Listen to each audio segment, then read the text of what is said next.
everyone. So I have been deemed the chosen one for today's spoilers for Echoes of Hokken. So let's get into it.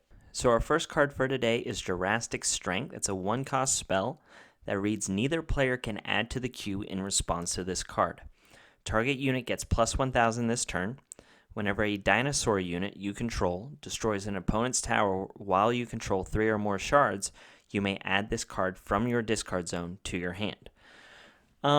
Interesting card here. 1 cost for 1,000 plus 1,000 to your power is not bad.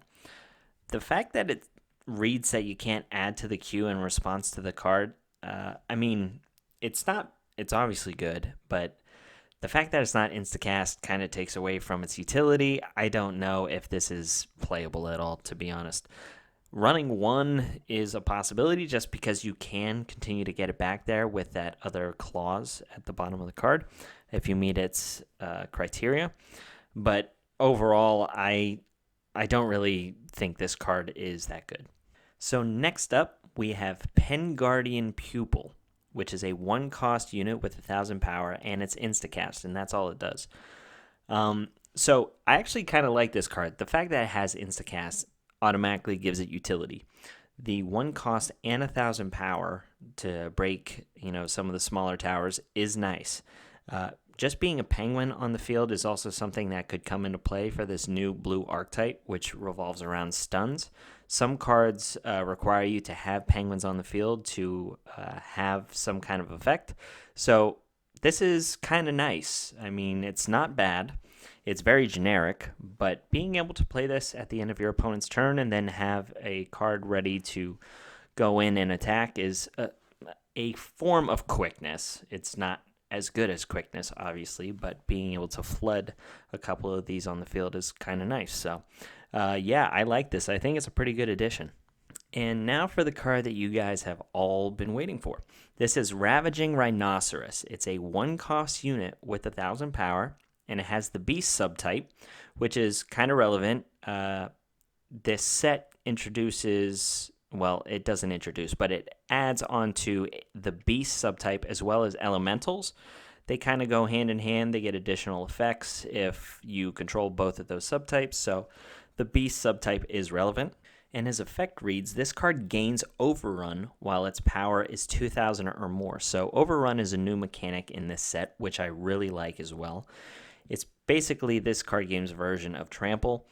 So whenever this card deals damage to something that's either trying to block it or also just maybe an exhausted unit that attacked last turn, it can punch through this, and if it has high enough power, the remaining power that it had from killing your opponent's unit will then go onto a tower of your choice. So it's a very good mechanic, and I think it's something that Air needed, so that's nice. And then the second effect reads, once per turn, pay 1 and return another unit you control to its owner's hand. Place a plus 500 counter on this card. So the Overrun effect is a cherry on top for me. The second effect is where this card is really, really good in my opinion. Being able to return things to your hand for the cost of 1 and for cost is extremely good.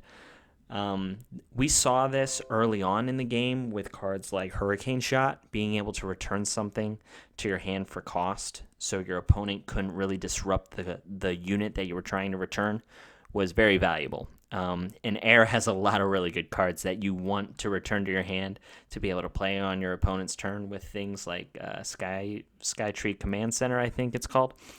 Things like Great Hawk of Cloudsea, Garga, Sylphia, obviously. And that's where this card really gets its utility. Also, outside of Air, it can return things like Raging Shardbeast, which can be a detriment to you.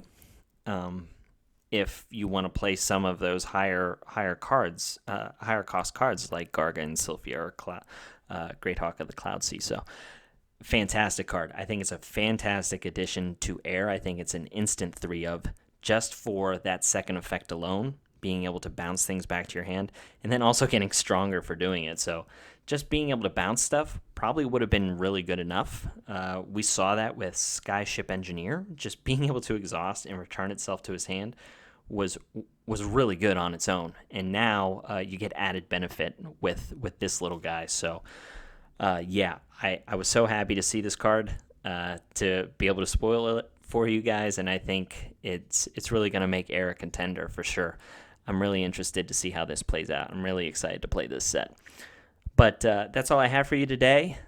These were the 3 cards I was graced with, so thank you again to the Argent Saga team. I enjoy doing this, and I'm planning on doing a full spoiler on this set. I really enjoy doing those, so look out for those.